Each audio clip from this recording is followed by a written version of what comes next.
My name is Christopher Slitor. My wife, Nancy Hay, is to the right of me here. My wife and I have been visited by a legal and bureaucratic nightmare in Arlington County, Virginia, namely the legalized abduction of our daughter, Sabrina, by a fleet of bureaucrats, antisocial workers, judges, and biased, hired-gun, quasi-professionals acting as self-proclaimed protectors of the best interests of our child. On April 18, 2008, the D.C. Examiner wrote an editorial supporting our side of this case. It was aptly entitled "Baby Snatching by Arlington County." They also did 2 subsequent articles referencing our saga. Email response from the general public went heavily for us. Our legal case involves thousands of pages of documents. My wife, her mother, and I have vainly sought justice in the courts and have spent about $600,000 in legal expenses and over 4 years of litigation. We started in the Juvenile and Family Court, went to Circuit Court, and then the Court of Appeals, to no avail. Many of the people listening today already know that the statutes and so-called child protection law are bad to begin with, and furthermore that the administrative family court judges, guardian ad litems, county attorneys, and CPS interpret the law in the most twisted, biased, and dishonest fashion. There's absolutely no compassion or benefit of a doubt for defendants. They effectively throw the entire weight of the state at you with no mercy or let-up. In Virginia, juries are not allowed to weigh in on these cases. The accused face a judge, a county's attorney as prosecutor, a guardian ad litem appointed by CPS to represent the interests of your child in the Child Protective Services Agency. Essentially, they act as a team, united in their desire to take your child and put him or her into foster care. There's no proof or assurance that they don't communicate with each other, which is technically illegal, but circumstantial evidence suggests it happens all the time. There are no financial incentives to keep a family together, only to put children into foster care. The CPS system rushes to judgment. In our case, everything they used against us was false or grossly exaggerated and taken out of context. This leads to another legal point. There are no rules of evidence. The judges never challenge anything the county's attorney or social workers say. Here are a few snapshots from this lengthy and complex case. My wife gave birth to daughter Sabrina in April of 2005. Around the second week of her life, our pediatrician noted that she lost less than 10% of her weight after birth, which is very common.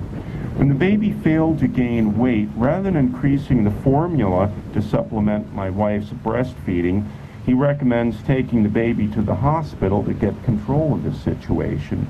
After my wife stayed in Arlington Hospital, also known as the Virginia Hospital Center, for 4 days, and the baby regained the lost weight, we were prepared to leave the next day. All of a sudden, a CPS social worker comes to investigate. Just like a police state, no one openly communicated any reservations or suspicions about us. They speculated and talked behind our back, picked up the phone, and falsely alleged that my wife was starving our baby. The social worker assigned to investigate our case, Dana Zemke, was incredibly rude and hostile. We were both exhausted and tired, and she used mental duress to force us to sign an, quote, agreement to services, unquote. There were no Miranda warnings and absolutely no written disclosures. Only later did we find that we were now enslaved to the ironclad demands of CPS. When we requested to have a timeout so that we could consult legal counsel, the county responded by ordering an emergency removal order containing false information, misspellings, and grammatical errors. Both CPS and the juvenile court judge did every dirty trick in the book.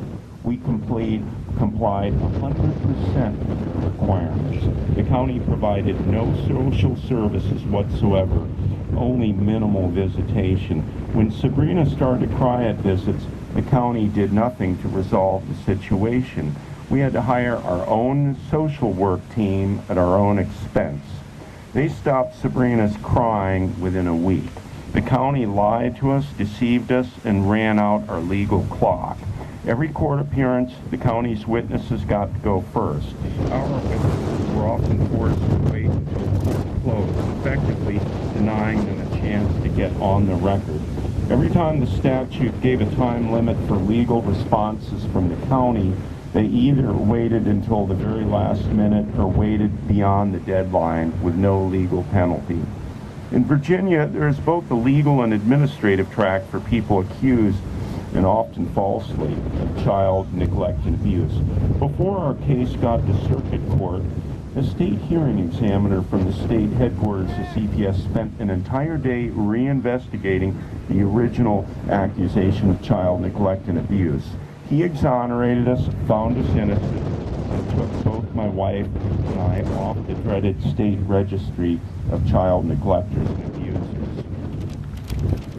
This dramatic repudiation of Arlington, Virginia's CPS failed to sway Arlington County to drop their bogus case against us.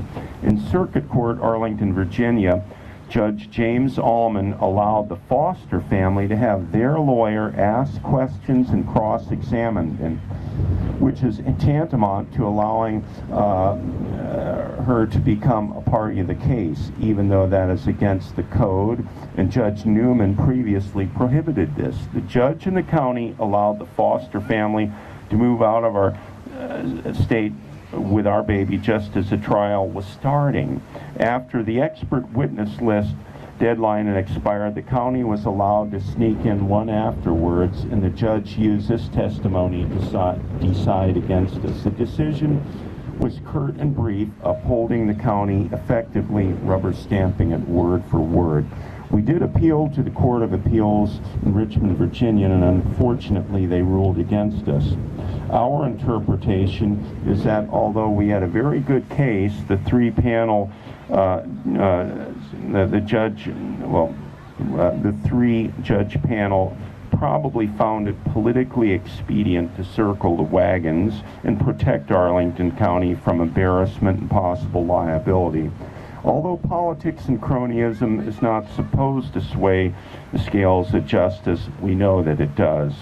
The foster father just happens to be an assistant prosecutor for the Federal Department of Justice, and his wife is a fundraiser for the dominant political forces of Arlington.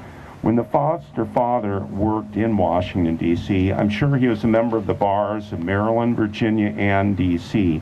It is quite likely that he knew some of the lawyers, judges, and social workers involved with the Arlington CPS sphere of influence.